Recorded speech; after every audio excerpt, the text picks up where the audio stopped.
Trafford to Manchester City, so here we go. £27 million fee agreed with Burnley. Medical set to happen on Monday.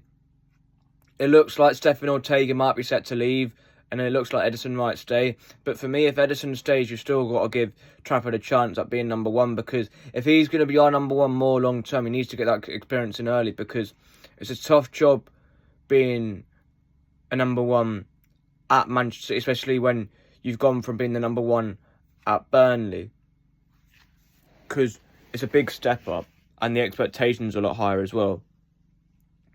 But personally, I think it's a good deal, and hopefully it might get the best out of Ederson as well, and make him realise that he can't afford to have any shit performances, because otherwise Trafford would just put him straight down to the bench.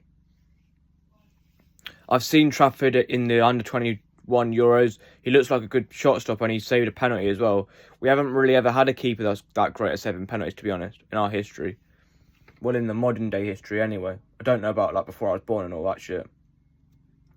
But to be honest, I think this is a fantastic deal, and I'm looking forward to hopefully seeing how James Trafford does. And fingers crossed he doesn't fail his medical, because that would be right bummington, an absolute tittington. But I think it feels like a good deal, and it feels like a deal with not that much risk, because it's only 27 million. And maybe if it doesn't work out, you can get rid of him for like another like similar fee, or maybe even a bit more than what you paid for him, which is good. And I think, I don't know what shirt number he's going to be, to be honest.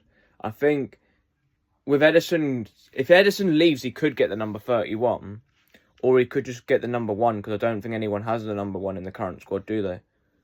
Because none of our keepers are number 1, and none of our outfield players obviously have number 1. But I'm buzzing with this deal. Fingers crossed it's a deal that works out. And fingers crossed if he does like start off a bit slow, the City fan base don't get right on his back and are able to get behind him, because I've seen people seeing the negative sides of this deal already. But because he's not coming from like a big club like Madrid or like Barcelona, and because he's coming from Burnley, I think people suddenly assume that he's shit.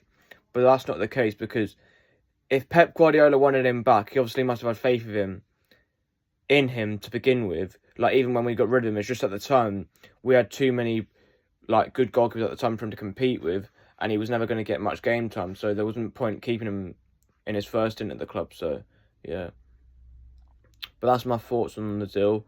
Leave your comments in the comment section below. Have a lovely Friday. Take care, everybody.